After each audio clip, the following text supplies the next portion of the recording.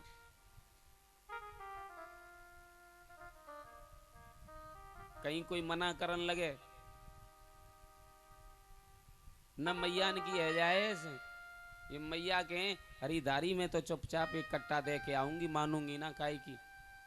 कह तो दूसरी कहने लगे है, तू काय के चक्कर में पड़ रही है, देख लीजिए अगर ऐसे कही तो आंख फूटने को डर है। बोलो राधे राधे। और यूं कह दियो चाहे एक की जगह 2 कट्टा पहुंचा,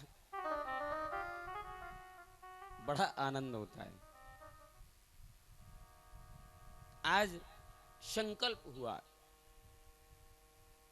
बलि ने भगवान से कहा प्रभु आप नाप लो। बोले ऐसे थोड़े ही बलि, पहले हमें प्रणाम तो करो, हमारे चरणों में नमन करो, तभी तो हम नापेंगे। आज बलि ने भगवान के चरणों में जैसे ही प्रणाम किया, नमन किया, अब तो भगवान ने अपना विराट स्वरूप बना लिया। बोले विराट भगवान की। भगवान के विराट स्वरूप को देख करके बलि तो देखता का देखता ही रह गया। शरण नजर आए भगवान का, मुख तो बलि को नजर ही नहीं आता, देखता रह गया ऊपर की तरफ, जहां तक दृष्टि डाले भगवान का इतना बड़ा स्वरूप हो गया। आज एक कदम में भगवान ने नीचे के समस्त लोगों को नाप लिया, एक कदम में, एक चरण से आज ऊपर के लोगों को नापा। और जैसे ही भगवान का दूसरा चरण जब आकाश मार्ग में गया तो अंड कटाक्ष फूट गया, उसमें से एक जल की धारा निकली। सो ब्रह्मा जी ने उस धारा से भगवान के चरण धो करके अपने कमंडल में रख लिया। श्रीम जल बिंदु कमंडल राख्यो। यही बामन भगवान के चरणों से प्रकट वो जो जल है ना, वही गंगा है,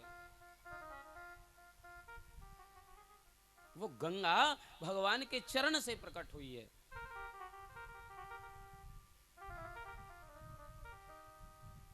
गंगा कोई और नहीं, स्वयं भगवान के चरणों से प्रकट जो जल है वही गंगा है। सुखदेव जी कहते हैं राजन परीक्षित, अब तीसरा चरण रखने के लिए तो कहीं बलि के पास में जगह ही नहीं बची। भगवान कहते हैं अरे बड़ा अभिमान करता था, तुझे अपने धन पर बड़ा अभिमान था, अब बता मैं ये तीसरा चरण कहां पर रखूं। बोले प्रभु आपसे मैं एक बात जानना चाहता हूं, आप मुझे एक बात बताइए। प्रभु धन बड़ा होता है या धन का मालिक बड़ा होता है। भगवान ने कहा भैया बड़ा तो धन का मालिक ही होता है। तो प्रभु अभी तो आपने मेरी संपत्ति को ही तो नापा है, अभी तो मैं शेष हूं। प्रभु आप अपना तीसरा चरण मेरे शीश पर पधरा दीजिए। श्री कर ग्रहम, आज भगवान ने तीसरा चरण बलि के शीश पर पधराया। भगवान बड़े प्रसन्न हुए, बड़े खुश हुए। बलि से प्रसन्न होकर के बलि से कहा बलि तुम कुछ वरदान मांग लो। बोले प्रभु मैं तुमसे बड़ा क्या वरदान मांगू। बोले नहीं मैं अपनी खुशी से तुझे वरदान देना चाहता हूं, मांग लो। बोले प्रभु आप स्वयं मेरे द्वार पर मांगने के लिए आए हैं और मुझे मांगने के लिए कहते हैं। मैं क्षत्रिय हूं प्रभु, मैं आपसे कुछ नहीं मांगूंगा। भगवान ने कहा देख भैया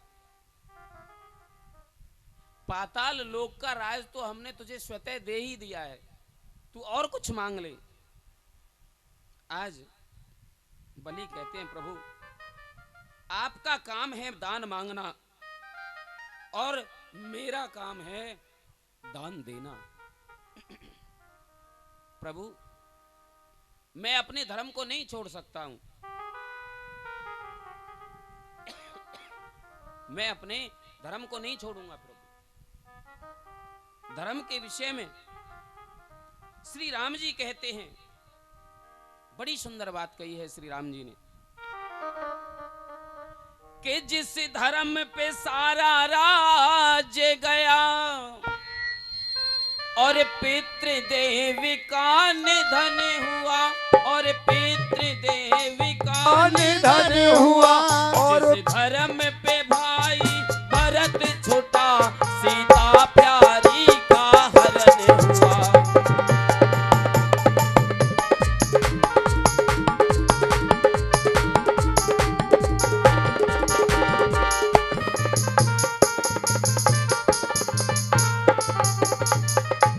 उस धर्म पे भाई लक्ष्मण भी हो गर मरता है तो मर जाए, गर मरता है तो मर जाए। आवाज यही मुख पर होगी ये धर्म नहीं जाने पाए, आवाज यही मुख पर होगी ये धर्म नहीं जाने पाए।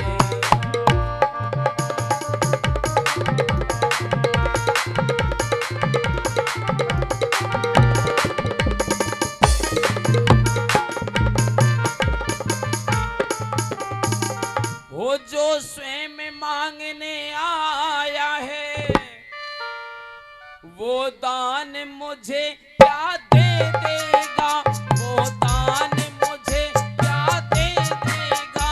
जो देवों का शुभ चिंतक है वो कष्ट मेरे क्या हर लेगा, जो देवों का शुभ चिंतक है वो कष्ट मेरे क्या हर लेगा।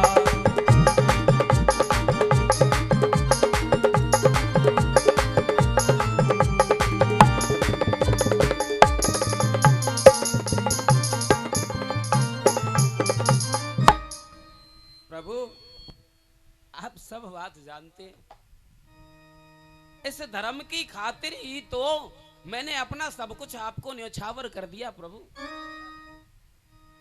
फिर ऐसे कैसे मैं आपसे बताओ? अरे आपका काम है मांगना, मेरा काम है देना। आपने मांगा, मैंने दिया, अब मैं आपसे क्या मांगू प्रभु? मुझे आपसे कुछ नहीं चाहिए। बोले देख वली, तुम ठीक कहते हो, लेकिन फिर भी मैं अपनी खुशी से तुझे देना चाहता हूं ना। जो भी मांगना चाहता है सो मांग ले। बोले प्रभु ठीक है, तो संसार की कोई संपत्ति तो मुझे चाहिए नहीं प्रभु। अगर आप जिद करते हैं प्रभु, अगर आप मुझे कुछ देना चाहते हैं प्रभु, तो बस एक चीज आप मुझे दे दीजिए। जब भी मैं अपने महल से बाहर निकलूं प्रभु, मुझे आपका दर्शन हो जाए प्रभु।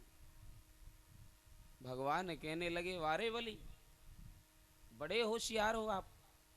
आपने तो हमें चक्कर में डाल दिया, बंधन में डाल दिया। बोले क्यों प्रभु, क्या हुआ? अरे भैया, हमें क्या पता अब मकान का मालिक कब बाहर मकान से निकलेगा, किसी को पता है क्या? कोई नहीं पता।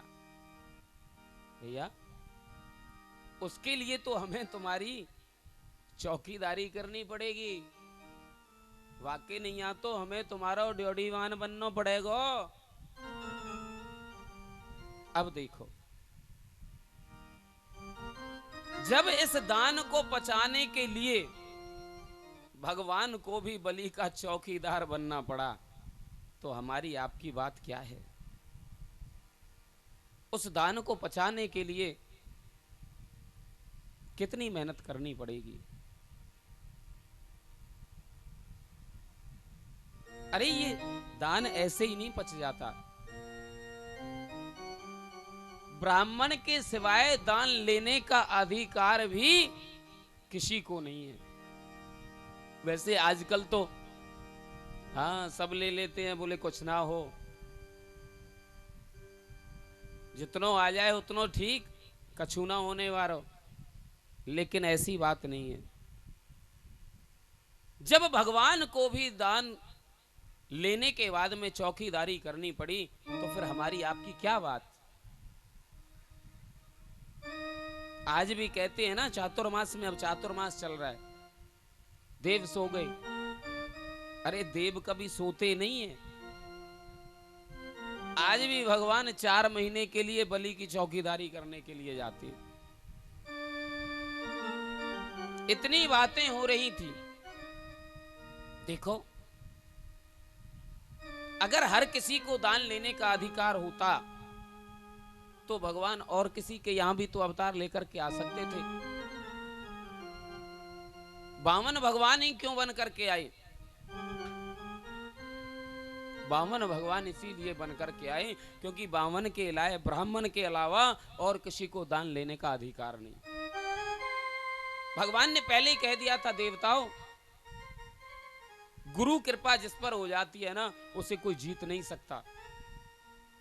क्षत्रिय रूप में आते तो भी जीत नहीं पाते बलि को। इसीलिए भगवान आज वामन बन करके आए। उसी वक्त बलि के बाबा प्रहलाद वहां पर आ गए। प्रहलाद ने आकर के कहा, प्रभु आपने तो मेरे पौत्र को छल लिया। बोले भैया प्रहलाद, हमने तुम्हारे पौत्र को नहीं छला, बल्कि तुम्हारे पौत्र ने ही उल्टा हमें छल लिया है। बोले वो कैसे? अरे इसके दान को पचाने के लिए हमें इसकी चौकीदारी करनी पड़ेगी। नारद जी के द्वारा आज लक्ष्मी जी को पता चला, तो लक्ष्मी जी आई, आकर के बलि को राखी बांधी और दक्षिणा में अपने पति को मांग लिया कि भैया आपके यहां जो ड्योढ़ीवान है ना, दक्षिणा में आप उन्हें मुझे दे दो। बहुत सुंदर आशीर्वाद दिया कि बलि जब तक भगवान का नाम रहेगा, भगवान का नाम लिया जाएगा, भगवान के नाम से पहले तेरा नाम अवश्य लिया जाएगा। आज भी जब पंडित जी प्रातः पूजा कराते हैं, कलावा मौली बांधते हैं ना हाथ में, तो मंत्र बोलते हैं, येन बद्धो बली राजा दानवेंद्रो महाबल तेन त्वाम प्रति वदनामी रक्षे माचल माचलः। आज भी बलि का नाम लिया जाता है। बहुत सुंदर वर्णन किया है। आज सुखदेव जी महाराज वर्णन करते हैं, राजा सत्यव्रत की एक आकांक्षा को पूर्ण करने के लिए भगवान ने मत्स्य अवतार धारण किया। आज परीक्षित कहते हैं, गुरुदेव मैं आपसे राम कथा श्रवण करना चाहता हूं। सुखदेव जी ने कहा, राजन परीक्षित, राम कथा तुमने विस्तार से ऋषियों से श्रवण कर रखी है, लेकिन अवश्य ही सूक्ष्म रूप में ही मैं आपको राम कथा श्रवण कराऊंगा। क्योंकि जब तक सूर्य वंश की कथा हम श्रवण नहीं करेंगे, तब तक हमें चंद्रवंश में प्रवेश नहीं मिल सकता और भगवान श्री कृष्ण के चरणों की प्राप्ति हमें नहीं हो सकती है। क्योंकि बुद्धि के स्वामी हैं सूर्य और मन के स्वामी हैं चंद्रमा। जब तक हमारी बुद्धि ठीक नहीं होगी, तब तक हमें भगवान की प्राप्ति कैसे हो सकती है। राम और कृष्ण दोनों एक ही हैं। आजकल लोग राम और कृष्ण में भी भेद समझते हैं, ऐसा कुछ नहीं है। जो कृष्ण है वही राम है, जो राम है वही कृष्ण है, कोई भेद नहीं है दोनों में। शास्त्रकारों ने कहा है कि राम कृष्ण दो एक हैं, अंतरे नहीं निमेष। कि राम के नयन गंभीर हैं और कृष्ण के चपल विशेष। राम के नैनों में गंभीरता है और कृष्ण के नयन जो हैं बड़े चंचल हैं। बाकी कोई अंतर नहीं है, कोई भेद नहीं है दोनों में, दोनों ही पूर्ण ब्रह्म हैं। राजन, आज भगवान श्री राम ने जिस पवित्र वंश में अवतार धारण किया, उसे हम सूर्य वंश कहते हैं, उसे हम सूर्य वंश कहते हैं। राजन, नारायण के पुत्र हुए ब्रह्मा, ब्रह्मा के मरीचि, मरीचि के कश्यप, कश्यप जी के जो पुत्र हैं वो हैं सूर्य। सूर्य जी का एक वास्तविक नाम है विवस्वान। आज सूर्य वंश उन्हीं से प्रारंभ हुआ। राजन, विवस्वान के द्वारा जो पुत्र उत्पन्न हुआ उसे हम वैवस्वत मनु कहते हैं। मनु महाराज के पुत्र हुए प्रद्युम्न, जो शिवजी के आश्रम में गलती से जाने की वजह से स्त्री बन गए और अंत में उन्होंने अपना देह त्याग कर दिया। बोलो राधे राधे, बोलो राधे राधे, जय। और देखिए, मनु महाराज के 10 पुत्र हुए, इक्ष्वाकु, नृग, शर्याति, दृष्टि, करश, नरसियंत, प्रशगन, नभग और कवि। मनु महाराज के मन में बड़ी चिंता हुई, मनु महाराज के मन में बड़ी चिंता हुई। उनके 10 पुत्रों में जो शर्याति नाम के पुत्र हैं, उनके यहां पर एक परम सुंदरी कन्या ने जन्म लिया, जिसका नाम है सुकन्या। एक बार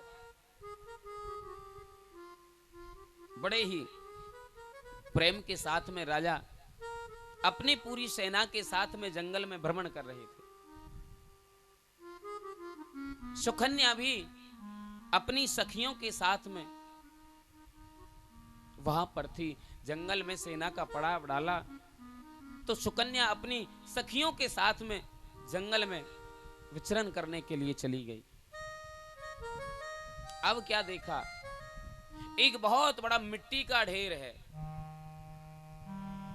उस मिट्टी के ढेर पर दो छिद्र दिखाई देते हैं, दो छिद्र चमक रहे हैं।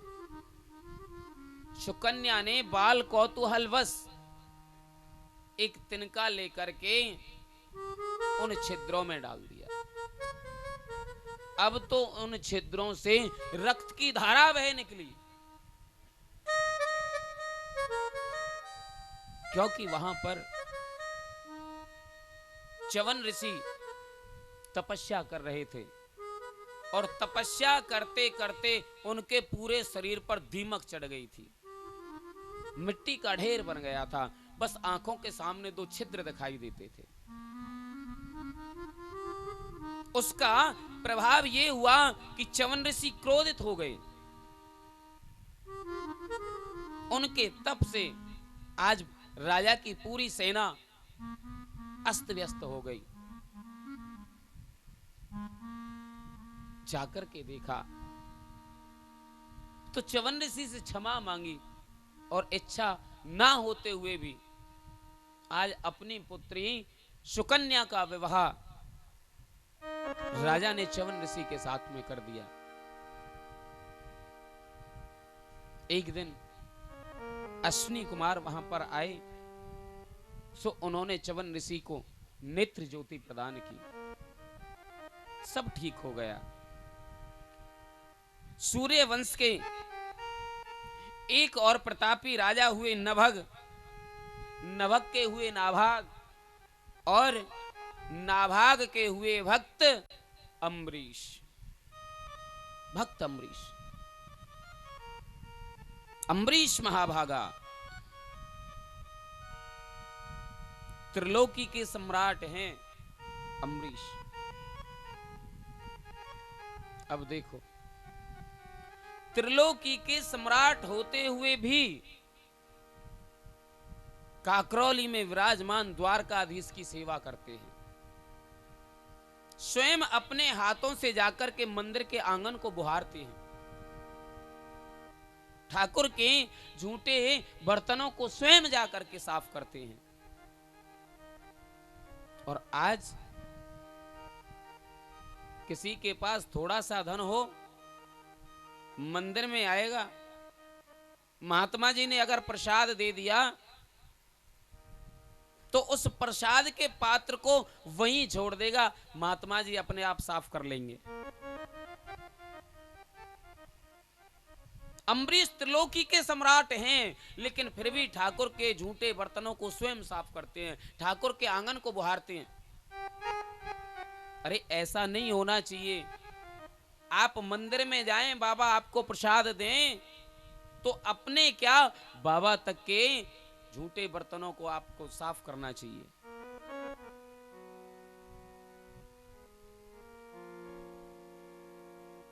अम्बरीश एकादशी का व्रत करते हैं और एक साल की पूरी एकादशी, 12 की 12 एकादशी वो निर्जल रह करके करते हैं, जल भी ग्रहण नहीं करते। एकादशी का व्रत है ना, एकादशी का व्रत मेरी माताओं 3 दिन तक चलता है। दशमी को एक समय भोजन करे, एकादशी का व्रत करे और द्वादशी में जाकर के उसका परायण होता है। एक बड़ी सुंदर बात याद आ रही है। किसी परिवार में एक बच्चे ने जन्म लिया। किसी परिवार में एक बच्चे ने जन्म लिया।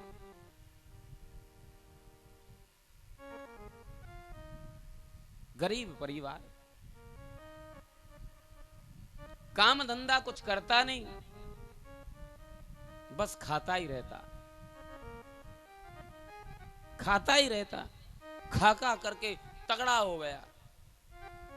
काम धंधा कुछ करना नहीं, बस खाता जाए और इतनो खावे, खाते खाते एक बात और कहे कि दाने दाने पे लिखा है खाने वाले का नाम। लेकिन घर के कहने लगे अरे भैया दाने दाने पे नहीं, तुम तो यूं कहो कि बोरी बोरी पे लिखा है खाने वाले का नाम। एक दिन घर वालों ने उससे परेशान होकर के उसे घर से बाहर निकाल दिया। अरे जाओ यहां से, काम धंधा कुछ करते नहीं हो, खाते इतना हो, जाओ यहां से।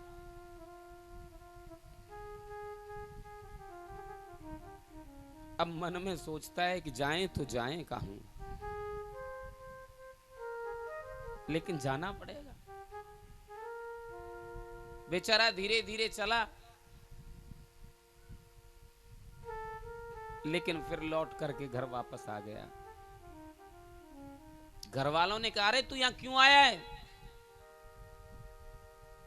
बोले मैं क्यों आया? बड़ा सुंदर जवाब दिया कि शायद मुझे निकाल कर पछता रहे हो आप, मैं फिल्म में आ गया हूं मैं इस ख्याल से। शायद आप पछता रहे होंगे, हमने बच्चे को घर से बाहर निकाल दिया इसीलिए मैं आ गया। अरे कोई नहीं पछता रहा, जाओ तुम यहां से। अब तो बेचारा मुंह लटका करके फिर चल दिया, भगवान का ध्यान करने लगा। भगवान का ध्यान करते करते हुए जा रहा था, संध्या हो गई। अब गांव में तो अक्सर मंदिर होते हैं। एक गांव के बाहर मंदिर पर महंत जी बैठे हुए थे। मंदिर के बाहर बुर्ज बना देते थे ना, बुर्ज टाइप में ऐसे मुख्य द्वार पर,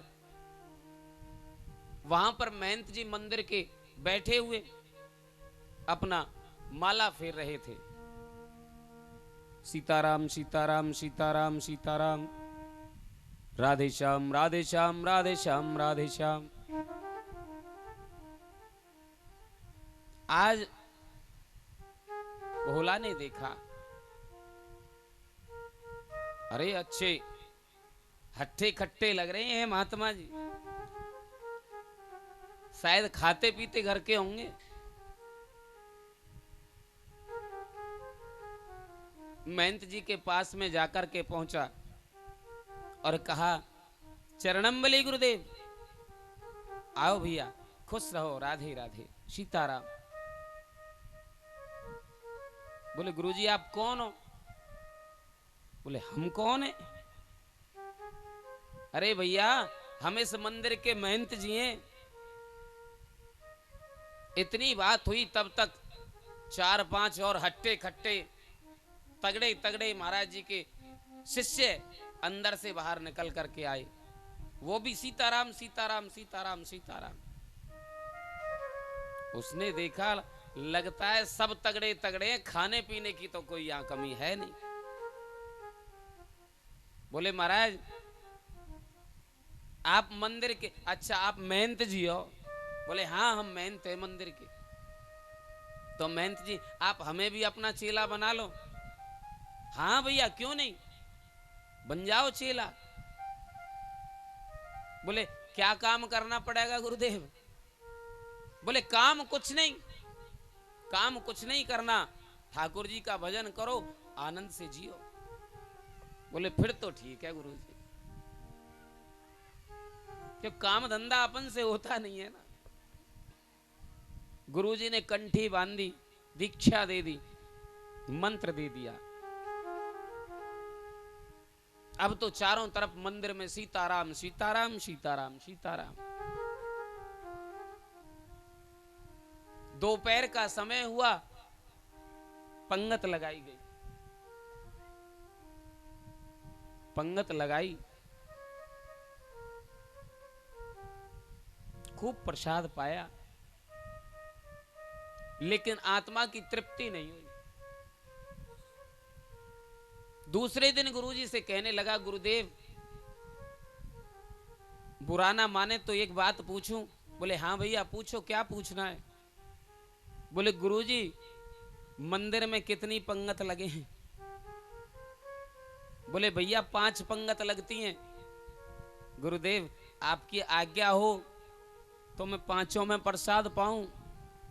अच्छा इतना पाते हो? हाँ गुरुजी सब आपकी कृपा है। अच्छा ठीक है पा लेना। खूब प्रसाद पाए।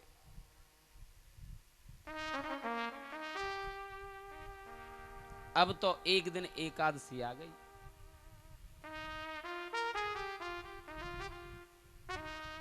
एकादशी आई तो मंदिर में जिधर देखे उधर ही सब बस भगवान के भजन में लगे हैं। सीताराम सीताराम सीताराम सीताराम। ना कोई चूल्हो चाकी ना कछु होए। चारों तरफ देखा। गुरुजी के पास गया। गुरुजी आज मंदिर में कछु घटना घट गई है का? ना कोई चूल्हो ना चाकी ना धुआं ना धप्पर, गुरु कछु ना है। गुरुजी ने कहा अरे भैया देख तुम नहीं हो ना, हम तुम्हें बताना भूल गए। दरअसल में क्या है कि आज एकादशी है, हम तुम्हें बताना भूल गए। और एकादशी के दिन वैष्णव व्रत करते हैं, भोजन नहीं खाते, अन्न नहीं खाते एकादशी को। बोले अच्छा गुरुजी। बेटा तुम भी व्रत करना, तुम्हें भी व्रत रहना पड़ेगा। ओहो बड़ो चक्कर पड़ जाएगा गुरुजी। अगर आज हमने एकादशी कर ली तो द्वादशी तो हम देख ही नहीं पाएंगे गुरु। द्वादशी तो हम देख ही नहीं पाएंगे।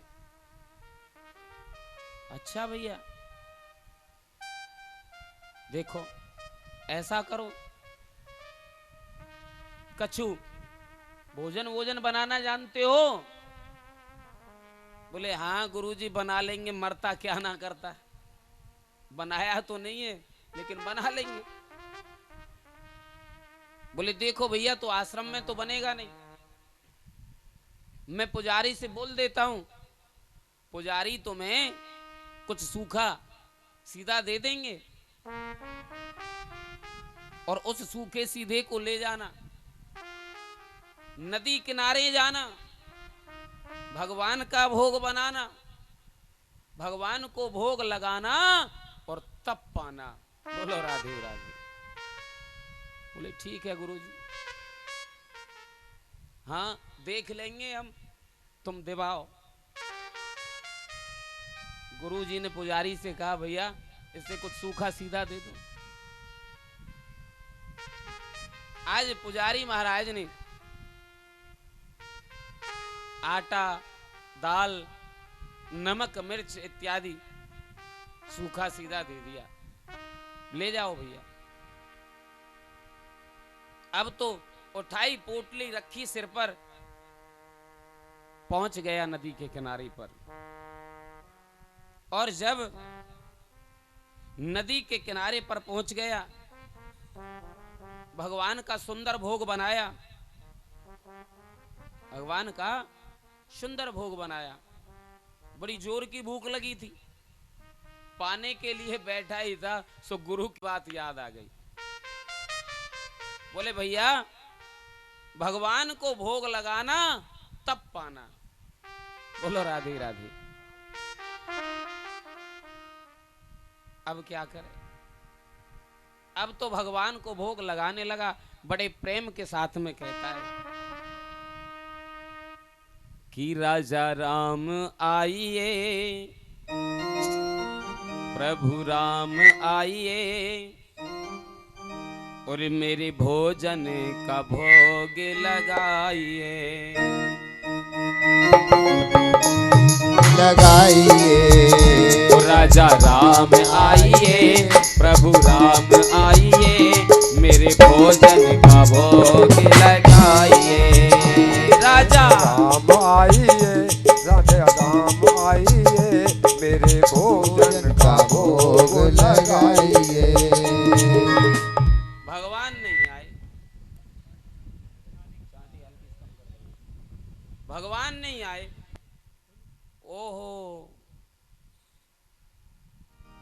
नहीं, भूख के मारे मरे जा रहे हैं और ये भगवान और इतनी देर लगा रहे हैं। उसे क्या पता कि भूख कैसे लगता है। उसने तो सोचा गुरुजी भी इसी तरह से पवाते होंगे और भगवान यहाँ वजह से नहीं आ रहे होंगे। यहाँ तो कछू ना है, वहां मंदिर में ठाठ है। हाँ प्रभु, मंदिर में कछू ना है, एकादशी है आज, मंदिर ते तो हम ही जैसे तैसे प्राण बचा के आए भाग के। और बड़े ही प्रेम के साथ में आज वो भक्त कहता है कि राजा राम आइए, प्रभु राम आ, गाना आरती यहाँ यही मेहमानी।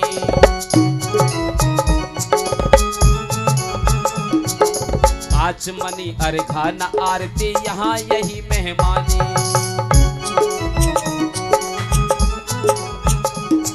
और रूखी सूखी पाओ प्रेम से पियो नदी का पानी। राजा राम आइए, प्रभु राम आइए, मेरे भोजन का भोग लगाइए। जय हो राजा राम आइए, प्रभु राम आइए, मेरे भोजन का भोग लगाइए। जय हो मेरे प्रभु श्री राधे। बुलाइए प्रेम के साथ में भगवान को, आप भी अपना भोग भगवान को अर्पण करें। जय हो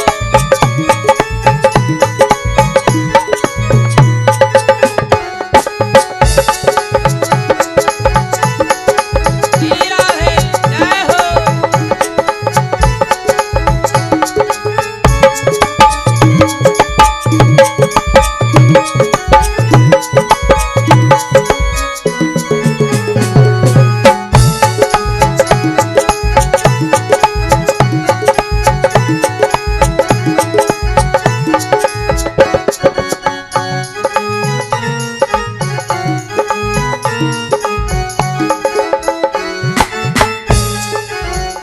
और कहता है प्रभु, मंदिर के भरोसे में मत रहना, मंदिर से तो हम ही जैसे तैसे प्राण बचाकर भाग करके आए हैं।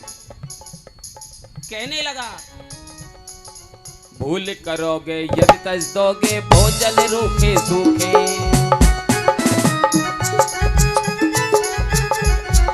भूल करोगे यदि तज दोगे भोजन रूखे सूखे।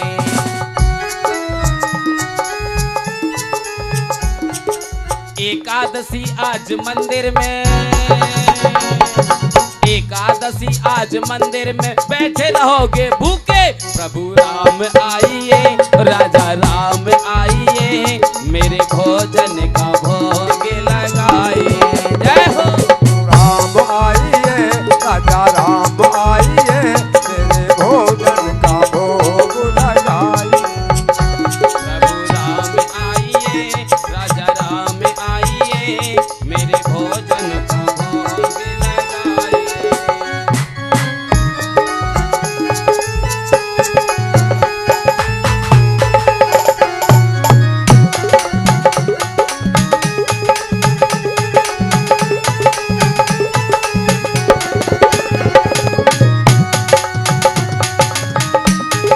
जय हो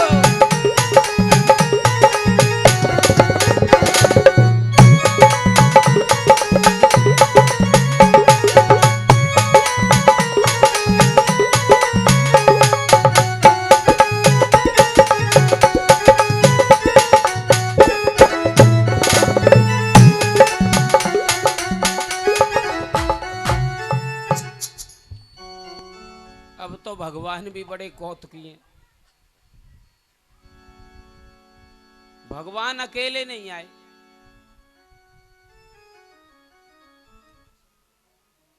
भक्त की पुकार को सुन करके आज भगवान सीता मैया को साथ में लेकर के आए। बोलो सीताराम चंद्र भगवान की जय हो। सीता जी को साथ में लेकर के भगवान आए, प्रकट हो गए। अब भक्त कभी ठाकुर जी की तरफ देखे, कभी भोजन की तरफ देखे। एक तो पहले ही पुजारी जी ने थोड़ो सो सीधो दियो, वहां में भी कई ठाकुर जी को भोग लगाइयो। ये ठाकुर जी भी अकेले ना आए, दो आए हैं, बताओ। कभी भोजन देखे, कभी ठाकुर जी ये देखे। भगवान ने कही भैया क्या बात है? बोले ना प्रभु, बात का छू ना है, आप पाओ, होगी सो देखी जाएगी, प्रभु आप पाओ। अरे नहीं नहीं, बता कहा बात है। बोले ना प्रभु, आप तो सुंदर ही इतने हो, बस कछू ना है, आप पाओ। भगवान ने प्रसाद पाया बड़े प्रेम के साथ में। प्रसादी बची भक्त ने पाई। बोले भैया चले। प्रभु एक विनती करनी है। देखो मुंह पे भूखो नहीं डटे हो जाए प्रभु, बड़ी जोर की भूख लगे और तुम इतनी विनती करवाओ प्रभु, अगली बार इतनी देर मत लगाइयो, जल्दी आ जाइयो तने।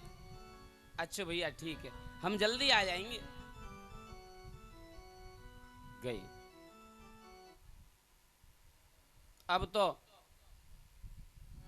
15 दिन के बाद में फिर एकादशी, 15 दिन के बाद में फिर एकादशी आई। गुरुजी ने पूछा क्यों भैया आज भी जाओगे? बोले हाँ गुरु, मरता क्या ना करता, जाना तो पड़ेगा, जाना तो पड़ेगा गुरु, यहाँ कुछ मिलता नहीं और वहां और समस्या है। बोले क्या समस्या है? बोले गुरुजी आपने कही एक भगवान आएंगे, वहां दो आमे,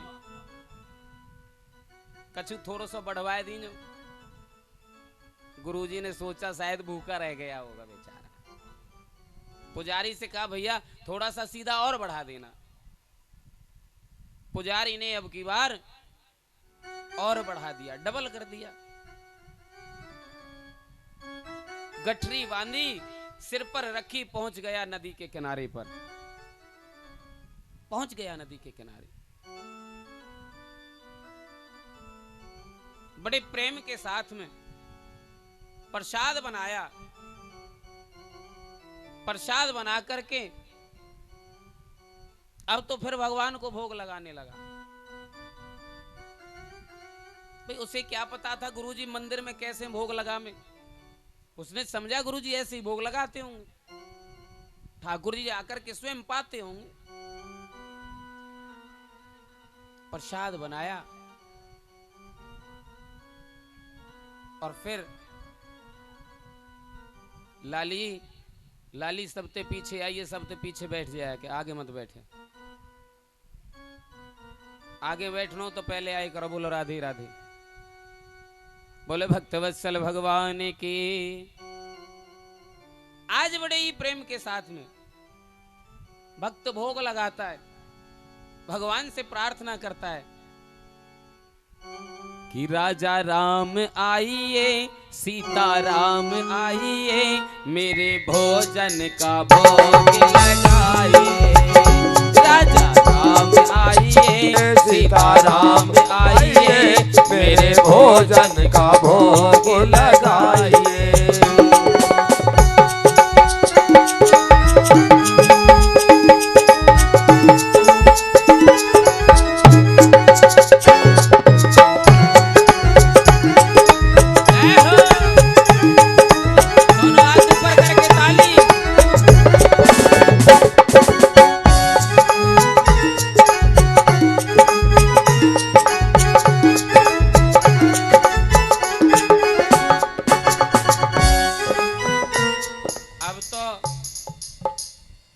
बड़े कौतुकी है।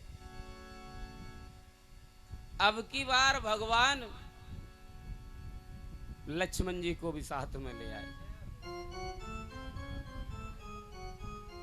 अब तो भक्त ऊपर देखे और कभी नीचे देखे, कभी भोजन देखे, कभी ठाकुर जी देखे। बोले प्रभु ये कौन है? बोले भाई हैं हमारे। भाई सगे हैं कोई लगे भगे हैं? अरे सगे भाई हैं हमारे, छोटे भाई हैं लक्ष्मण जी। क्या बात है? लक्ष्मण जी कहने लगे भगवान खूब बताओ कहाँ लेके आए, कैसा स्वागत है रो हमारा, क्योंकि लक्ष्मण जी तो तेज है ना। क्या बात है? बोले प्रभु बात का छूना है, आप प्यारे ही इतने हो, बहुत सुंदर हो प्रभु आप, आपकी मोहिनी मूरत देख के ना बस आप देखते ही रहने को मन करे। बस पाओ प्रभु आप प्रेम से प्रसाद पाओ, कछु बात ना है, पाओ। मन में सोचे गुरुजी थोड़ा सा दें और यहाँ और ये ठाकुर जी दिन पे दिन बढ़ते जाएं। बोलो राधे राधे। अब क्या किया जाए? बोले ठीक है प्रभु आप पाओ। सो भगवान ने बड़े प्रेम के साथ में प्रसाद पाया, प्रसाद पायो, प्रसादी दई, भक्त ने भी प्रसादी पाई। ठाकुर जी चलने लगे। अब तो हाथ जोड़ करके भगवान ते कह रहे हो प्रभु मुझे तो बता दो अगली बार कितने आओगे, प्रभु बता दो मैं भाई हिसाब से इंतजाम करूंगा, तुम कितने आओगे? बोले भैया ठीक है हम आ जाएंगे। ना प्रभु बताओ तो सही कितने आओगे? बोले ना भैया हम आ जाएंगे। ठीक है प्रभु पर तनिक जल्दी आई हूं। आए। अब तो 15 दिन बाद फिर एकादशी। गुरुजी ने कहा हाँ भैया आज भी जाओगे? कहा बोले गुरुजी जाना तो पड़ेगा।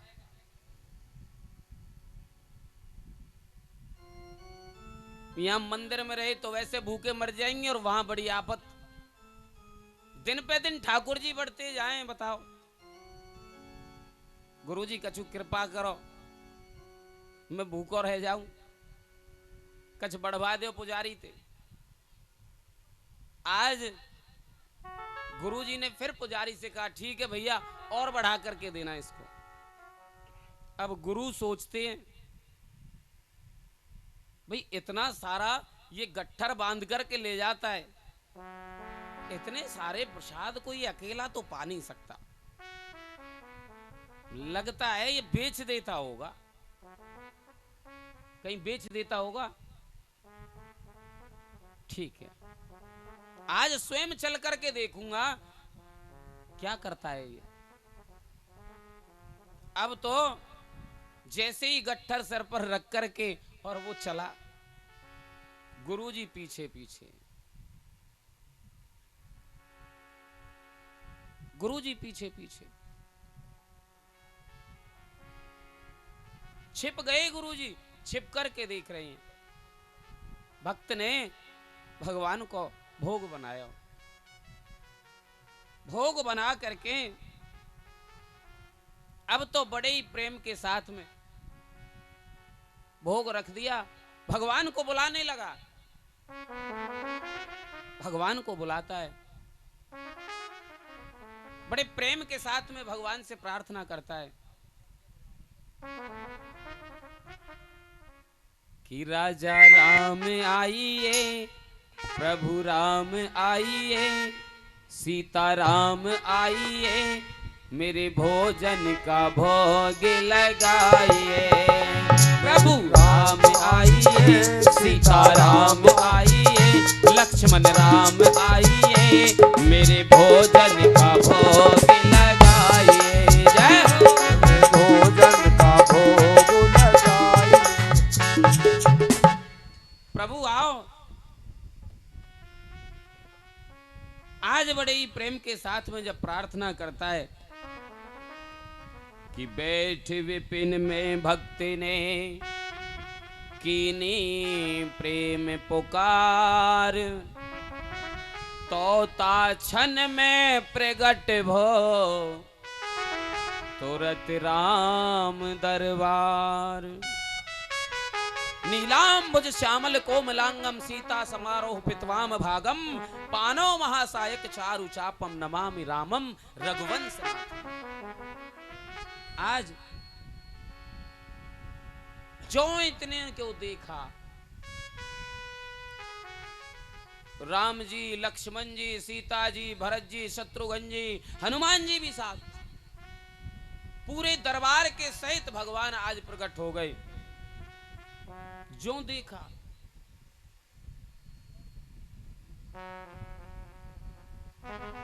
आज भक्त ने भोजन बनाया नहीं, ऐसे ही बुला लिए। बोले आज देखूं पहले कितने आम हैं। भक्त होशियार है, भगवान ने कही बड़ा होशियार है भक्त। जो इतनों को देखा, अब तो कहने लगा प्रभु मेरे बस की ना है, बनाओ और खाओ और मुंह भी खवाओ। हाँ, हाथ जोड़ करके भगवान से कहने लगा कि भोजन मोते नहीं बनत बनाए, भोजन मोते नहीं बनत बनाए।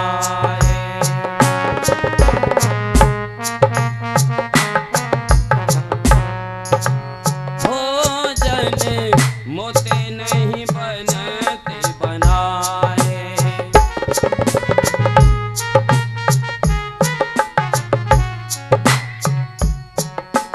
भोजन आप बनावहु अपने बहुत दिनन संग पाए, भोजन आप बनावहु अपने बहुत दिनन संग पाए। भोजन मोते नहीं बनत बनाए, भोजन मोते नहीं बनत बनाए।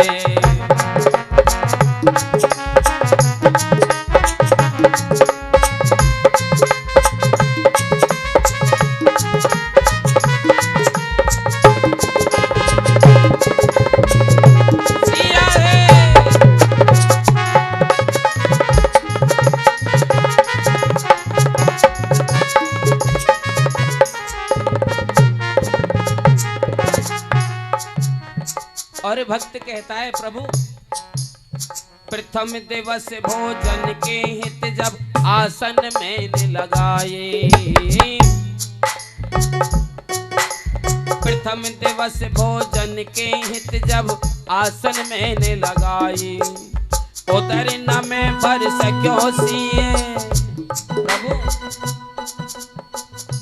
मैं तो वाई दिन ते भूखो रह रहा हूं, उधर न मैं भर सक्यो सिए जब सन्मुख आई। भोजन मोते नहीं बनत बनाए, भोजन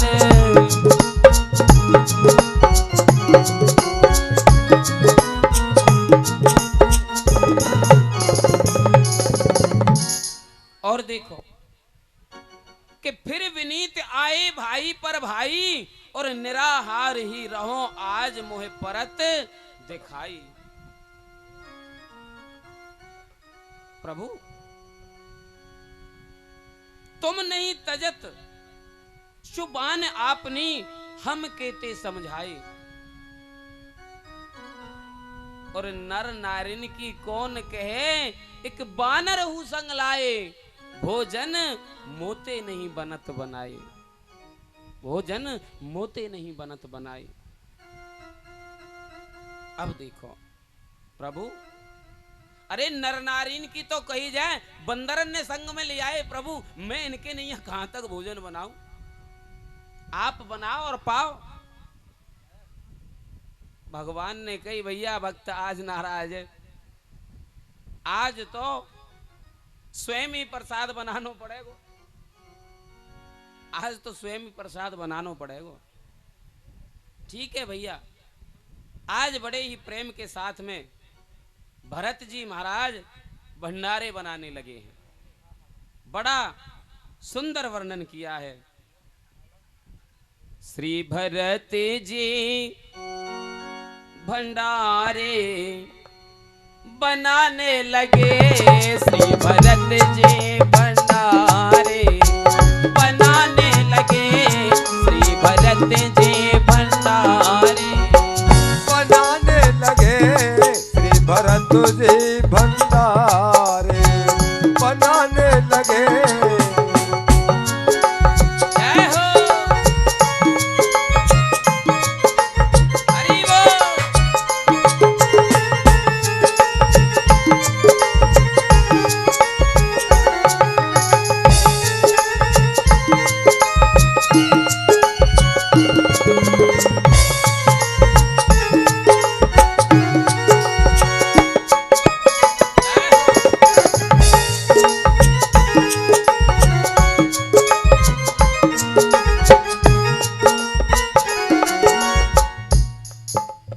और बड़े ही प्रेम के साथ में आज लक्ष्मण जी महाराज जंगल में जाते हैं, जंगल से लकड़ी चुन चुन करके लाते हैं कि चुन के लकड़ी लखन लाल लाने लगे, चुन के लकड़ी लखन लाल लाने लगे, श्री भरत जी भंडारे बनाने लगे, श्री भरत जी भंडारे।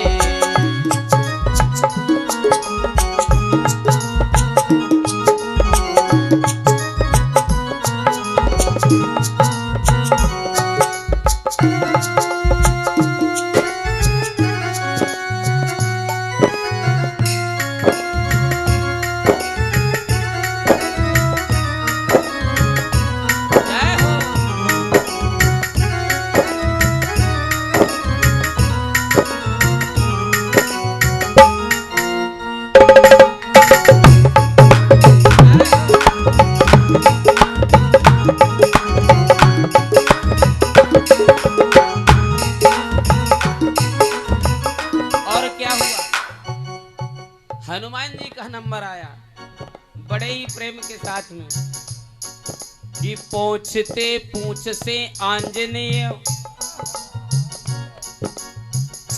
कि पहुंचते पूछ से आंजनेय चौका को, वो पीछे हाथों से झाड़ू लगाने लगे, पीछे हाथों से चौका लगाने लगे, श्री भरत जी भंडारे बनाने लगे, श्री भरत जी भंडारे बनाने लगे, श्री भरत जी भंडारे।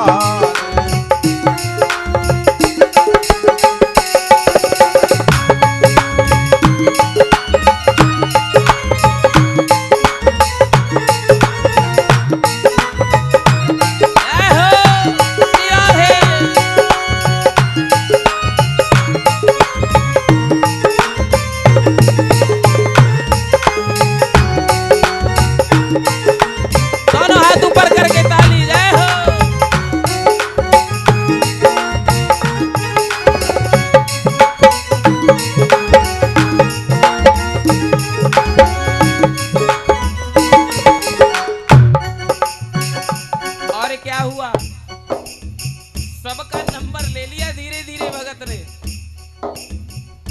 कि चेत चूल्हे इधर और उधर शत्रुघ्न, कि चेत चूल्हे इधर और उधर शत्रुघ्न, कि साग भाजी अमनिया कराने लगे, श्री भरत जी भंडारे बनाने लगे, श्री भरत जी भंडारे। भगत जी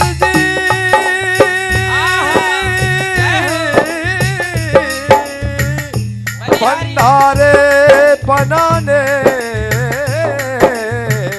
लगे, श्री भरत जी भंडारे बनाने लगे, श्री भरत जी भंडारे बनाने लगे, श्री भरत जी भंडारे।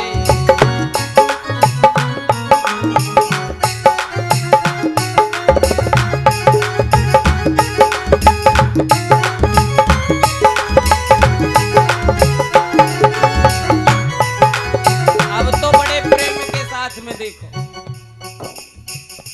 जब भंडारे बनने लगे तो स्वयं शक्ति श्री सीता जी जिस रसोई में विराजमान हो। अब तो ये सब देख करके वहां पर सभी देवगण उपस्थित होने लगे, देवताओं की भीड़ लग गई। अब तो देवतान की तरफ देखे भगत, पहले ही कमनाए और ये आगे कोई किनका मात्र मिलतो अब वो भी ना मिलेगा। बोलो राधे राधे। आज श्री जी ने, श्री सीता माता ने रिद्धि सिद्धि को संकेत कर दिया। रिद्धि सिद्धि वहां पर आकर के विराजमान हो गई। और जहां पर सीता मैया हो, रिद्धि सिद्धि विराजमान हो, वहां किसी चीज की कमी थोड़ी ही रह सकती है। आज बड़े ही प्रेम के साथ में कहते हैं कि पाके संकेत शक्ति का जत्थे, कि पाके संकेत शक्ति का जत्थे वहां अष्ट सिद्धि और नवनिधि के आने लगे। श्री भरत जी भंडारे बनाने लगे।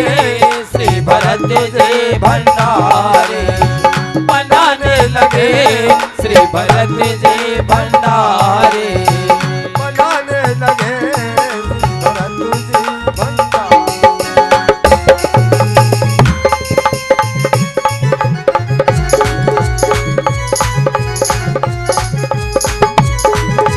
श्री राधे जय हो।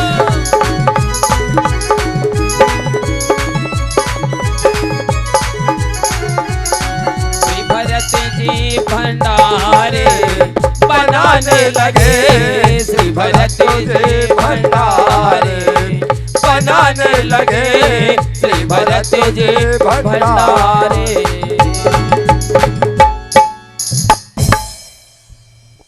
बोले सीतारामचंद्र भगवान की जय जय श्री। अब तो देखा भगत ने, गुरुजी पीछे छिपकर के झाड़ियों के पीछे सब देख रहे हैं। गुरुजी सोचते हैं पता नहीं ये पागल हो गया है क्या, ये किससे बात कर रहा है। खूब भंडारा हुआ, सबने प्रसाद पाया, लेकिन गुरुजी को कोई नजर नहीं आता। गुरुजी को कोई नजर नहीं आता। वो देवता और भगवान तो किसको नजर आते हैं? भगत को, भोला भगत को। कहते हैं ना, ज्ञानी को परमात्मा नहीं मिलते। ज्ञानी तो अपने ज्ञान के मद में रहता है, अहंकार में रहता है। ज्ञानी को परमात्मा नहीं मिलते। भगवान जिसको भी मिले, भोले को ही मिले हैं। भोले भक्तों को ही भगवान मिलते हैं। गुरुजी ने सोचा पता नहीं कितना समय हो गया, ये किससे बात कर रहा है, क्यों बात कर रहा है, मुझे तो कोई नजर आता नहीं, ये पागल हो गया है। इसीलिए कहते हैं संत की नजर में संसार पागल होता है और संसार की नजर में संत पागल होता है।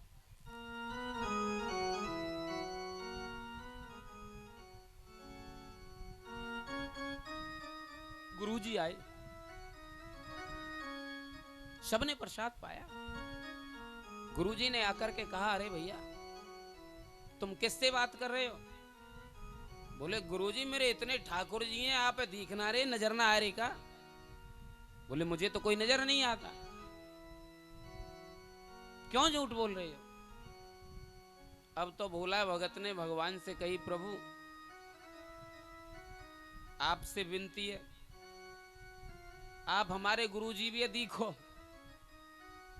भगवान ने कही, भैया देखो नहीं, हम तुम्हें ही नजर आएंगे, तुम्हें ही दिखेंगे, तुम्हारे गुरुजी को हम नहीं दिखेंगे।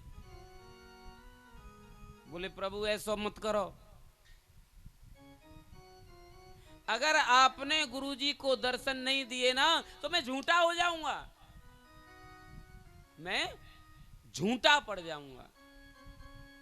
अब देखो, शिष्य के अंदर वो शक्ति होती है, गुरु को भी भगवान से मिला सकता है। अगर शिष्य अपने सही रास्ते पर चले, गुरु को भी भगवान से मिला सकता है, मिला देता है। सुतीक्षण जी को देखो, रामायण में सुतीक्षण जी ने अगस्त्य जी से भगवान को मिला दिया था। सुतीक्षण जी ने कह दिया था, जब तक गुरुदेव मैं आपको परमात्मा से नहीं मिला दूंगा तब तक मैं आश्रम में नहीं आऊंगा। और जब गए तो राम जी को साथ में लेकर ही गए थे। हुआ ऐसा। आज भोला भक्त भी प्रार्थना करता है, प्रभु आप हमें दिखो, आप हमें नजर आने चाहिए, लेकिन मेरे गुरुदेव को भी तो देखो, मेरे गुरुदेव को भी आप नजर आए। बोले भैया हम तो सरल को मिलते हैं, तुम्हारी भक्ति सरल है लेकिन तुम्हारे गुरु सरल नहीं है। तुम्हारे गुरु को ज्ञान का अभिमान है, वो सरल नहीं है। और हम तो सरल को दिखाई देते हैं, सरल को मिलते हैं। आज गुरुजी सरल तो नहीं बन सके लेकिन तरल बन गए, तरल हो गए। गुरुजी के नेत्रों से अश्रुधारा बह चली। अरे मैं जिसको क्या समझता था, मेरे सभी शिष्यों में सबसे ऊपर गया, भगवान की प्राप्ति इसने कर ली। गुरु ने आज शिष्य के चरण पकड़ना चाहा, लेकिन आज वो भोला भगत गुरुजी के चरणों में साष्टांग लेट गया। अपने गुरु को भी भगवान का दर्शन करा दिया। भक्ति हो तो सच्ची हो, ऐसी हो। सुखदेव जी महाराज वर्णन करते हैं, राजन परीक्षित ने भी इसी तरह एकादशी का व्रत किया था, पारायण किया। बहुत सुंदर वर्णन किया है। उसी वक्त जैसे पारायण कर रहे थे द्वादशी को, दुर्वासा जी आ गए। दुर्वासा जी से कहा, महाराज आपने बड़ी कृपा की, मुझे आज एकादशी का पारायण करना है, सो आप प्रसाद पाकर के जाएं। मैं वैसे भी ब्राह्मणों को भोजन कराता हूं। बोले ठीक है।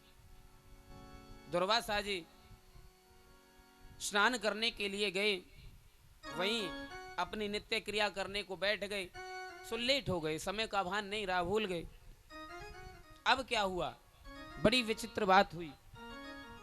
अब तो बड़े ही प्रेम के साथ में आज सुखदेव जी महाराज वर्णन करते हैं, राजन त्रयोदशी तिथि लगने वाली थी। जब त्रयोदशी तिथि लगने वाली थी, अब क्या किया जाए। अगर त्रयोदशी तिथि लग गई तो व्रत खंडित हो जाएगा। और संतों ने, ब्राह्मणों ने कहा, महाराज आप भगवान का चरणामृत ले लीजिए, उससे पारायण भी हो जाएगा और बात भी रह जाएगी, आपका व्रत भी नष्ट नहीं होगा। इसीलिए जैसे ही आज अम्बरीश भगवान का चरणामृत हाथ में लेकर के पान करने ही वाले थे, उसी समय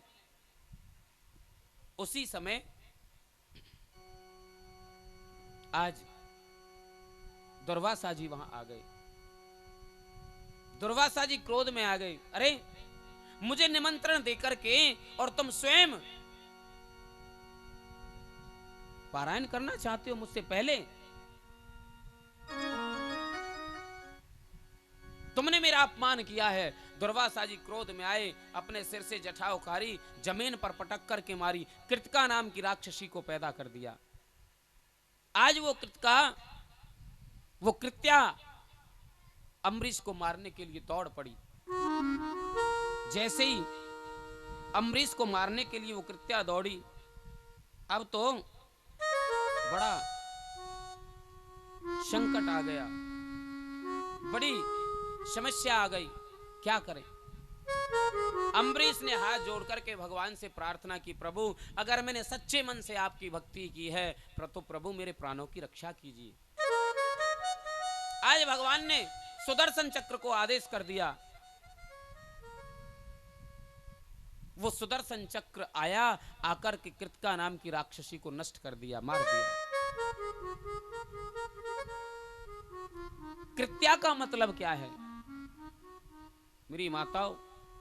निंदा और कृक्षावाणी, कड़वी वाणी जो है, यही वो कृत्या है। और उसे कौन मार सकता है? सुदर्शन। सुदर्शन का अर्थ होता है सु माने अच्छा, दर्शन माने देखना।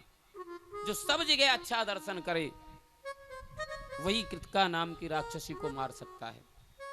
अब वो सुदर्शन चक्र आज दुर्वासा जी के पीछे लग गया। दुर्वासा जी तीनों लोकों में घूम लिए, लेकिन किसी ने आज दुर्वासा जी को शरण नहीं दी, क्योंकि भगवान के द्रोही को कौन शरण में ले सकता है। सुखदेव जी महाराज वर्णन करते हैं, राजन आज भगवान के धाम में दुर्वासा जी पहुंच गए। दुर्वासा ने कहा, प्रभु मेरे प्राणों की रक्षा कीजिए। बोले, भैया आप गलत पते पर आए हो, मैं यहां नहीं रहता हूं। बोले, कहां रहते हो प्रभु? आप तो मेरे सामने। बोले, नहीं, अहम भक्त पराधीनो स्वतंत्र एवद्विजा, मैं भक्तों के पराधीन हूं भैया। जाओ अम्बरीश के पास में ही जाओ, वही तुम्हें बचा सकते हैं। दौड़ करके अम्बरीश के पास में आए, अम्बरीश को देखा, देखते ही साष्टांग दंडवत करने लगे, लेकिन अम्बरीश ने आज रोक लिया। महाराज आप कृपा करें, ऐसा ना करें, आप एक संत हैं, ब्राह्मण हैं, गलती मेरी है, आप मुझे क्षमा कीजिए। बोले, अम्बरीश जल्दी से मेरे प्राणों की रक्षा कीजिए। आज अम्बरीश ने हाथ जोड़कर के सुदर्शन से प्रार्थना की, वो शांत होकर के चला गया। बोलो राधे राधे। सुखदेव जी महाराज वर्णन करते हैं, राजन आज 1 वर्ष का समय व्यतीत हो गया था। दुर्वासा जी गए और आए, तब तक अम्बरीश ने वो चरणामृत भी पान नहीं किया था, हाथ पर लेकर के खड़े रहे थे। ऐसे होती है भक्ति, ऐसे ही भगवान नहीं मिल जाते, ऐसी शक्तियां प्राप्त नहीं होती हैं। भगवान की विशेष कृपा होती है, भगवान की बड़ी कठिन भक्ति करनी पड़ती है। सूर्य वंश के प्रतापी राजाओं में परम यशस्वी राजा हुए युवनासव। युवनासव राजा ने यज्ञ किया, लेकिन यज्ञ का जो अभिमंत्रित जल है, उस जल को गलती से राजा ने स्वयं पान कर लिया। अब बड़ी समस्या आई, भाई रात्रि में प्यास लगी थी, सो राजा ही पी गए उसको। वशिष्ठ देव ने आज ध्यान लगा करके देखा और कहा, राजन ये तो सब गड़बड़ हो गया, अब तो तुम्हें ही पुत्र होगा। अब तो राजा के पेट को चीर करके उस पुत्र को निकाला गया, लेकिन यहां भी समस्या आई, अब वो पुत्र दूध किसका पिए। तब स्वर्ग से इंद्र आए, आकर के अपनी तर्जनी उंगली उस बच्चे के मुंह में दी। माम धाता, आज से मैं हूं इसकी माता, और उस बच्चे का नाम हो गया मानधाता। बहुत सुंदर। आज मानधाता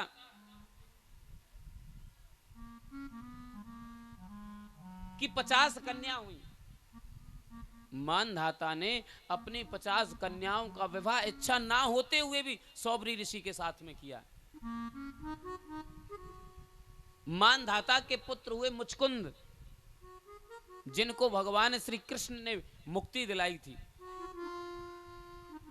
मानधाता के वंश में आगे जाकर के एक राजा हुए त्रिवंदन, त्रिशंकु हुए, हरिश्चंद्र हुए, हरिश्चंद्र के रोहतास हुए, रोहित हुए, और इसी वंश में आगे चलकर के एक राजा हुए बाहुक, और बाहुक के एक परम विचित्र राजा हुए शगर।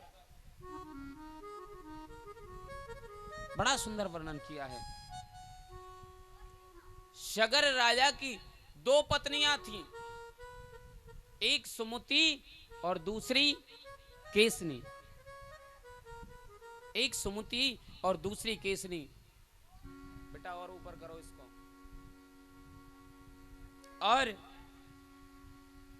देखिए केसनी के हुए असमंजस और सुमति ने एक मांस पिंड को जन्म दिया। उसने क्रोध में आकर के उस मांस पिंड के छोटे छोटे छोटे छोटे 60,000 टुकड़े कर दिए। 60,000 टुकड़े कर दिए।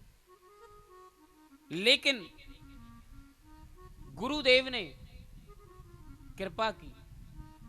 वशिष्ठ जी ने अपनी मंत्र शक्ति के द्वारा उन 60,000 मांस पिंडों को, मांस के टुकड़ों को 60,000 बालक बना दिया। बोलो राधे राधे। 60,000 बालक बना दिया।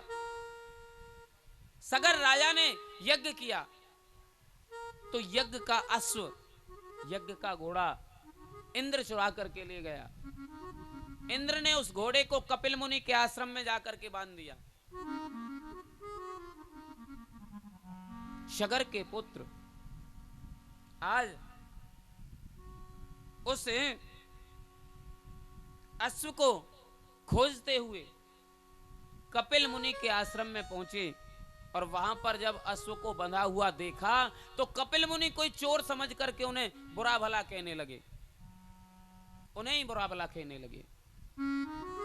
कपिल मुनि ने आंखें खोल करके देखा तो उनकी आंखें खुलते ही उनकी तप दृष्टि के कारण सगर के 60,000 के 60,000 पुत्र जल करके भस्म हो गए। सब राख की ढेरी बन गए।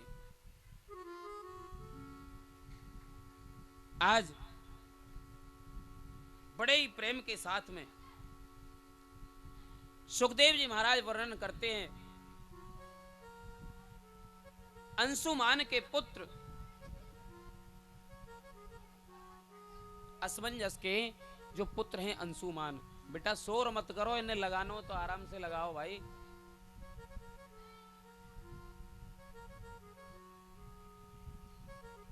बोले भक्तवत्सल भगवान की जय। जय श्री राधे, जय जय श्री राधे, जय जय श्री राधे। सुखदेव जी महाराज वर्णन करते हैं राजन, असमंजस के पुत्र अंशुमान ने कपिल देव को प्रसन्न किया तो कपिल ने कहा यदि 52 भगवान के चरणों से प्रकट जो गंगा है उस गंगा का जल इन्हें स्पर्श हो जाए तो इनकी मुक्ति हो जाएगी। बोलो राधे राधे। आज गंगा को ब्रह्मलोक से लाने के लिए अंशुमान ने बड़ी तपस्या की लेकिन नहीं ला सके। अब उसके बाद में उनके पुत्र दलीप ने भी गंगा जी को लाने के लिए बहुत तपस्या की लेकिन उन्हें भी गंगा जी का दर्शन नहीं हुआ। उनके बाद में उनके पुत्र भागीरथ ने तपस्या की। भागीरथ की तपस्या से गंगा मैया प्रसन्न हुई लेकिन 2-3 शर्तें मनवा करके तब पृथ्वी पर आई। क्योंकि गंगा ने कह दिया अगर मैं ब्रह्मलोक से आऊंगी तो पृथ्वी से पाताल लोक को चली जाऊंगी, पृथ्वी पर मेरे वेग को सहन कौन करेगा। आज भागीरथ ने भगवान भोलेनाथ को प्रसन्न किया और बड़े ही प्रेम के साथ में भगवान भोलेनाथ से प्रार्थना की तो भोले बाबा ने कह दिया ठीक है भागीरथ आने दो गंगा को, मैं उसके वेग को सहन करूंगा। गंगा ने कहा अच्छा भोले के अंदर वो शक्ति है मेरे वेग को सहन कर सकते हैं। बोले हाँ। भोले ने देखा ओहो गंगा को अभिमान हो गया है। आज गंगा पूरे वेग के साथ में आई। भगवान भोलेनाथ ने अपनी जटाओं को खोल दिया। गंगा आई भगवान के शीश पर समाई। 1 वर्ष का समय हो गया, आज गंगा को भगवान शंकर की जटाओं से बाहर निकलने का रास्ता नहीं मिला। खो गई गंगा भगवान की जटाओं। भगवान ने कहा अभिमान करती है। गंगा ने कहा प्रभु मुझे अफसोस नहीं, मुझे तो आज भी अभिमान है। अफसोस तो तब होता प्रभु जब मैं आपके चरणों में रहती। प्रभु आपके शीश पर विराजमान हूं प्रभु, मेरे बराबर सौभाग्यशाली और कौन हो सकता है। आपके शीश पर मैं विराजमान हूं। भागीरथ ने प्रार्थना की, तब कहीं जाकर भगवान भोलेनाथ ने एक धारा को मात्र गंगा की छोड़ा, उसके चाचाओं के कल्याण के लिए।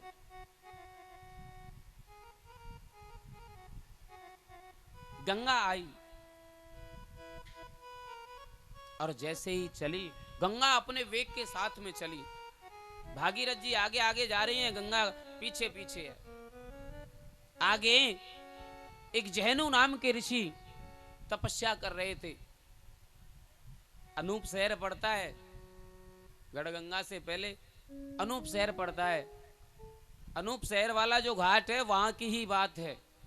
वहां पर जहनु नाम के ऋषि तपस्या कर रहे थे। अब तो संत के सोटा लोटा कमंडल सबको गंगा बहा करके ले गई। संत ने देखा तो संत को क्रोध आ गया और क्रोध में आकर के संत पूरी गंगा के जल का ही पान कर गए, पूरी गंगा का ही पान कर गए। भागीरथ ने पीछे मुड़कर के देखा तो गंगा नहीं है। संत के आश्रम तक तो गंगा है, उसके बाद गंगा नहीं। बोलो राधे राधे। जाकर के संत से प्रार्थना की, प्रभु आप कृपा करो। ऐसे ऐसे विचित्र संत हमारे हिंदुस्तान के अंदर हुए, हमारे भारतवर्ष में ऐसे ऐसे संत हुए जो पूरी गंगा का ही पान कर गए, समुद्र का ही पान कर गए। अगस्त जी को देखो, अगस्त जी समुद्र का ही पान कर गए। संतों के अंदर वो शक्ति कहां से आती है? ये शक्ति तपस्या करने से, भगवान का भजन करने से। भागीरथ ने जाकर कहा, प्रभु आप कृपा करो, मैं तो अपने चाचाओं के उद्धार के लिए गंगा जी को लेकर के आया हूं। तब संत ने अपनी जंघा को फाड़ करके गंगा को निकाला, क्योंकि मुंह से निकालते तो झूठी हो जाती, अपवित्र हो जाती। इसीलिए जंघा को फाड़ करके आज गंगा को निकाला और गंगा का एक नाम हो गया जाह्नवी गंगा। बोले जाह्नवी गंगा की जय जय श्री। आज तब कहीं जाकर के शगर के पुत्रों का उद्धार हुआ। अब एक बात बताइए, अरे जो गंगा मरने के बाद भी हमारी मुक्ति करा सकती है, क्या वो गंगा जीते जी हमारी मुक्ति नहीं करा सकती? अवश्य ही करा सकती है। लेकिन गंगा में स्नान तो करो। आज लोग गंगा में स्नान नहीं करते, पिकनिक मनाते हैं, पिकनिक मनाते हैं। ये सच्चाई है कि गंगा में स्नान करने से पाप नष्ट होते हैं। गंगा में स्नान करने से पाप नष्ट होते हैं, लेकिन गंगा में स्नान करने वाला कोई हो। एक समय की बात है, मंदिर, गांव के किसी मंदिर पर भागवत की कथा चल रही थी और भागवत की कथा में यही प्रसंग चल रहा था। मैया कहा पागो तुम्हें घर बतरा ले करो, या तो मैं ही भुतेरो के ला लू, ये देख लियो। राधे राधे।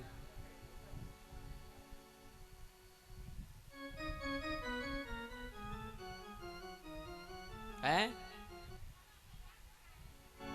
बाजार के जा रहे हैं, मैया यूं कह रही है बाजार के जा रहे हैं, कन्यार के जा रही हो?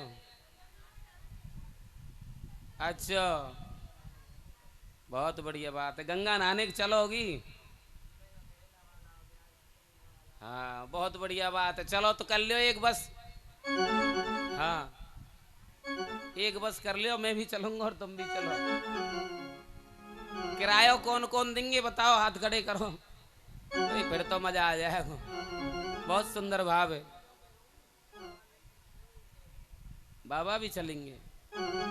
बोले गंगा मैया की। यही प्रसंग चल रहा था कि ये तो वास्तविकता है, गंगा में स्नान करने से पाप नष्ट होते हैं। व्यास जी महाराज कह रहे थे और उसी समय वहां से एक बहुत बड़ा डाकू निकल करके जा रहा था डाका डालने के लिए। और उस डाकू ने जब भागवत जी के इस एक शब्द को सुना कि गंगा में स्नान करने से पाप नष्ट हो जाते हैं, तो उसका मन परिवर्तित हो गया।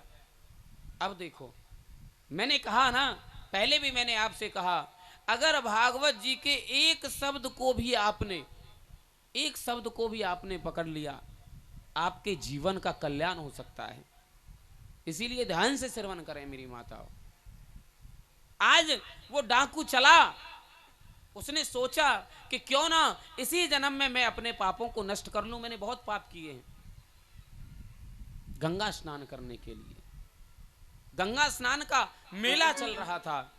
उसी वक्त आज भोले बाबा से मैया पार्वती ने कहा, स्वामी गंगा में स्नान करने से पाप नष्ट हो जाते हैं।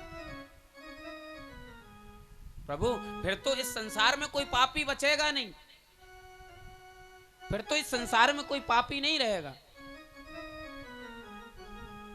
आज बड़े ही प्रेम के साथ में कहा है। भोले बाबा कहते हैं, देवी ये लोग स्नान नहीं कर रहे हैं। बोले महाराज ये और क्या कर रहे हैं? हर हर गंगे कह कह के खूब डुबकी लगा रहे हैं। देखो ये और क्या कर रहे हैं? बोले ये स्नान नहीं कर रहे, ये पिकनिक मना रहे हैं। अरे कोई बिरला ही स्नान करने के लिए आता है। बोले मैं कैसे मानूं? बोले आप परीक्षा कर लो, देख लो, आओ मेरे साथ में। आज भोले बाबा ने एक कोड़ी को रूप बनाया और मैया पार्वती ने 16 श्रृंगार करके नव युवती बन गई। मैया गंगा के किनारे पर आ गए। गंगा के किनारे पर आकर के आज भोले बाबा एक गड्ढे में गिर गए। मैया पास में बैठ गई और जो भी गंगा स्नान करके आता है उससे मैया कहती है, अरे भैया कोई मेरे पति को इस गड्ढे से बाहर निकाल दो। लेकिन आज जिसने भी देखा गलत नजर से देखा। किसी ने कहा, अरे देखो इसके पिता ने कितना बड़ा अत्याचार किया है इसके साथ में। कैसी सुंदर नव युवती जिसका विवाह इस बुढ़े कोड़ी के साथ में कर दिया, इसके पिता को दया नहीं आई। अरे क्या लोगी इसके साथ में, चलो हमारे साथ, कोई अच्छा सा लड़का देख करके तुम्हारा विवाह करा देंगे, चलो। कहने का मतलब है जिसने भी देखा पाप की दृष्टि से देखा, गलत दृष्टि से देखा। कोई भी निकाल नहीं पाया भोले बाबा को गड्ढे से बाहर। उसी वक्त आज वही डाकू गंगा स्नान करके गंगा से बाहर निकल करके आया। उस डाकू को भी आज मैया ने देखा तो उससे कहा कि भैया कोई मेरे पति को गड्ढे से बाहर निकाल दे। बोले अभी निकालता हूं बहन, क्षमा करो, अभी निकालता हूं। बोले भैया मेरी एक शर्त है, मेरे पति को वही हाथ लगा सकता है जिसने पाप ना किया हो, जो पापी ना हो। बोले बहन आज से पहले तो मैं बहुत बड़ा पापी था, मैंने बहुत हत्याएं की, डकैती डाली। आज भी मैं लूट करने के लिए, डकैती डालने के लिए जा रहा था। मंदिर पर कथा हो रही थी भागवत की, और उस भागवत की कथा के अंदर व्यास जी महाराज कह रहे थे कि गंगा में स्नान करने से पाप नष्ट हो जाते हैं। सो मेरी बहन, अगर गंगा में पाप नष्ट होते हैं, ये बात सत्य है कि गंगा स्नान करने से पाप नष्ट होते हैं, तो मेरी बहन, मेरे पहले पाप तो गंगा स्नान करने से नष्ट हो गए। और मैं तेरी सौगंध खा करके कहता हूं, गंगा से तेरे पास तक आने में मैंने कोई पाप किया ही नहीं है। एकदम से भोले बाबा प्रकट हो गए। बोले, देखा देवी, मैं कहता था ना, कोई बिरला ही गंगा स्नान करने के लिए आता है। अरे हमने भी देखा है, गढ़ गंगा के मेले पर देखो क्या क्या कुकृत्य वहां नहीं होते। गंगा स्नान करने के लिए जाते हैं लोग, शराब की पेटियां रख कर के ले जाते हैं, वहां पर शराब पीते हैं। अरे वहां जाओ गंगा स्नान करने के लिए, भगवान का ध्यान करो, भगवान का भजन करो, लेकिन वहां कुछ और ही होते हैं। क्या क्या कुकृत्य नहीं होते वहां। ये सच्चाई है, गंगा में स्नान करने से पाप तो नष्ट होता है। आज भोले बाबा ने कहा, ये सच्चे है, लेकिन भैया आज बड़े ही प्रेम के साथ में मैया भोले बाबा से कहती है, भोले बाबा, जब आपने इतना किया तो मेरा एक काम और कर देना। और बड़े ही प्रेम के साथ में आज पार्वती मैया भोले बाबा से प्रार्थना करने लगी और बड़े ही प्रेम के साथ में कहने लगी,